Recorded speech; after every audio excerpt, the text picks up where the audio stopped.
नमस्कार। आज तारीख है 25 अप्रैल, दिन शनिवार। आप सुन रहे हैं द लेंस का न्यूज पॉडकास्ट राउंड अप, जहां होंगी खबरें देश दुनिया की। ईरान और अमेरिका के बीच चल रहे तनावपूर्ण संबंधों में एक नया कूटनीतिक मोड़ सामने आया है। ईरान ने सीधे अमेरिका से बातचीत करने से इनकार करते हुए साफ किया है कि वह अपनी बात पाकिस्तान के जरिए ही वॉशिंगटन तक पहुंचाएगा। ईरान के विदेश मंत्रालय के प्रवक्ता इस्माइल बघेई ने कहा है कि ईरान किसी प्रत्यक्ष वार्ता के बजाय मध्यस्थ माध्यम से अपनी स्थिति स्पष्ट करेगा। इसी बीच ईरान के विदेश मंत्री अब्बास अराक्ची ने पाकिस्तान का दौरा किया और इस्लामाबाद में प्रधानमंत्री शहबाज शरीफ से मुलाकात की। वे शुक्रवार रात पाकिस्तान पहुंचे थे। रिपोर्ट्स के मुताबिक राइटर्स की जानकारी में सामने आया है कि इस बैठक के दौरान ईरान ने पाकिस्तान को अपनी शर्तों और अमेरिका की मांगों पर अपनी आपत्तियां भी सौंपी है। बैठक में पाकिस्तान के उप प्रधानमंत्री इशाक डार और सेना प्रमुख असीम मुनीर भी मौजूद रहे।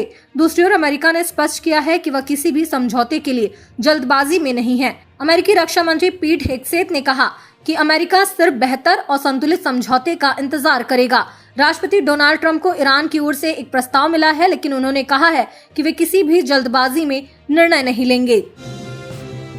आम आदमी पार्टी ने पंजाब से 7 राज्यसभा सांसदों को तोड़ने को लेकर भाजपा पर हमला बोला है। आप के राष्ट्रीय संयोजक अरविंद केजरीवाल, पंजाब के मुख्यमंत्री भगवंत सिंह मान और प्रभारी मनीष सिसोदिया समेत अन्य नेताओं ने इस साजिश को पंजाब के लोगों के साथ गद्दारी बताया है। अरविंद केजरीवाल ने एक्स पर कहा कि भाजपा ने एक बार फिर पंजाबियों के साथ धोखा किया है। उधर पार्टी ने अपनी स्वेच्छा से पार्टी की सदस्यता त्यागने वाले सांसद राघव चड्ढा, अशोक मित्तल और संदीप पाठक की सदस्यता समाप्त करने के लिए राज्यसभा के सभापति को पत्र भेजने का फैसला किया है। पंजाब के सीएम भगवंत सिंह मान ने कहा कि भाजपा हमेशा से पंजाब विरोधी रही है। जब से बेअदबी के खिलाफ सख्त कानून पास हुए हैं, भाजपा में बेचैनी साफ दिखाई दे रही है। उन्हें अब बर्दाश्त नहीं हो रहा। पंजाब में अपनी बार बार हो रही हार का बदला लेने के लिए भाजपा पंजाब और आम आदमी पार्टी के प्रति हमेशा नफरत की भावना रखती आई है। हम पार्टी छोड़ने वालों और उन्हें शामिल करने वालों दोनों की कड़े शब्दों में निंदा करते हैं। मणिपुर में एक बार फिर हिंसा शुरू हो गई है। उखरुल जिले में कुकी और नागा समुदायों के बीच हुई झड़प में 3 लोगों की मौत हो गई और कई अन्य लोग घायल हो गए। दोनों समुदायों ने एक दूसरे पर हमला शुरू करने का आरोप लगाया है। मृतकों में 2 कुकी समुदाय के थे, जबकि एक तंकुल नागा था। तंकुल नागा उखरुल जिले की प्रमुख जनजाति है। कुकी मानवाधिकार संगठन के अनुसार शुक्रवार तड़के करीब 5:30 बजे हथियारबंद तंकुल नागा पुरुषों ने मुल्लम और शोंगफल नामक कुकी गांवों पर हमला कर दिया। उस समय गांव के लोग सो रहे थे। हमलावरों ने 2 ग्राम स्वयं सेवकों को गोली मारकर मार डाला। कई महिलाओं और बच्चों समेत अन्य लोगों को घायल किया और 1 दर्जन से ज्यादा घरों को आग लगा दी। नागा पक्ष का दावा है कि सिराखोंग और सिनाकेई थेई गांवों के बीच गश्त कर रहे उनके ग्राम रक्षक दल के सदस्यों पर सशस्त्र कुकी चरमपंथियों ने गोलीबारी की। इस हमले में तीसरे व्यक्ति होर्शोकमी जमंग की मौत हुई, जो नागा समुदाय का था और वह भी ग्राम स्वयं सेवक था।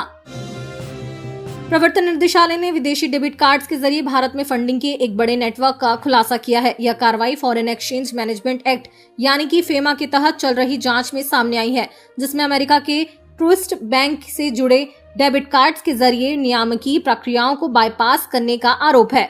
ट्रूस्ट बैंक के एटीएम कार्ड के जरिए 95 करोड़ रुपए भारत में निकालने का दावा एजेंसी ने किया है। इसमें 6.5 करोड़ रुपए छत्तीसगढ़ के धमतरी और बस्तर में निकाले गए हैं। यह जांच द टिमोथी इनिशिएटिव टीटीआई नामक संगठन और उससे जुड़े लोगों की गतिविधियों से संबंधित है। जांच एजेंसी के मुताबिक इस फंडिंग का इस्तेमाल भारत में ईसाई धर्म के प्रचार प्रसार से जुड़ी गतिविधियों के लिए किए जाने की आशंका है। ईडी ने 18 और 19 अप्रैल को देश के अलग अलग राज्यों में 6 ठिकानों पर सर्च ऑपरेशन चलाए। जांच में पाया गया कि विदेशी बैंक डेबिट कार्ड्स भारत लाकर विभिन्न एटीएम से बार बार नकदी निकाली गई और इस रकम का उपयोग टीटीआई की गतिविधियों में किया गया। एप्पल के सीईओ टिम कुक ने हाल ही में कंपनी की एक इंटरनल मीटिंग में 14 साल पुरानी गलती को स्वीकार कर लिया। उन्होंने कहा कि साल 2012 में एप्पल मैप्स का लॉन्च उनके नेतृत्व में सबसे बड़ी चूक थी, जिसने कंपनी की साख को बुरी तरह प्रभावित किया था। 2012 में एप्पल ने आईफोन में गूगल मैप्स की जगह अपना खुद का एप्पल मैप्स ऐप लॉन्च किया। कंपनी का मकसद था कि यूजर्स को बेहतर नेविगेशन सर्विस मिले, लेकिन लॉन्च के तुरंत बाद यूजर्स ने भारी शिकायतें शुरू कर दी। मैप में जगहों की लोकेशन गलत दिख रही थी, रास्ते पूरी तरह गलत बता रहा था, कई बड़े शहर और लैंडमार्क नक्शे से गायब थे, सैटेलाइट तस्वीरें टेढ़ी मेढ़ी और अजीब दिख रही थी। उस समय गूगल मैप्स कहीं ज्यादा सटीक और विश्वसनीय था, इसलिए एप्पल मैप्स की खराबी ने यूजर्स को बहुत निराश किया।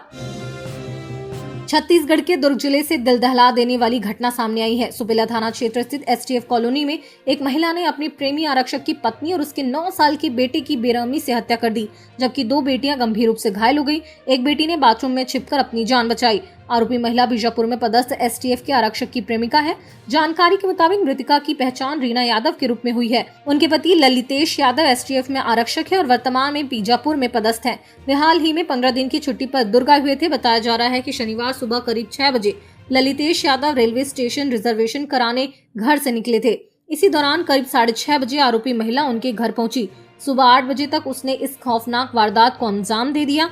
पुलिस और प्रारंभिक जानकारी के अनुसार आरोपी ने महिला पर करीब 18 बार और सो रहे बच्चे पर 14 बार चाकू से हमला किया।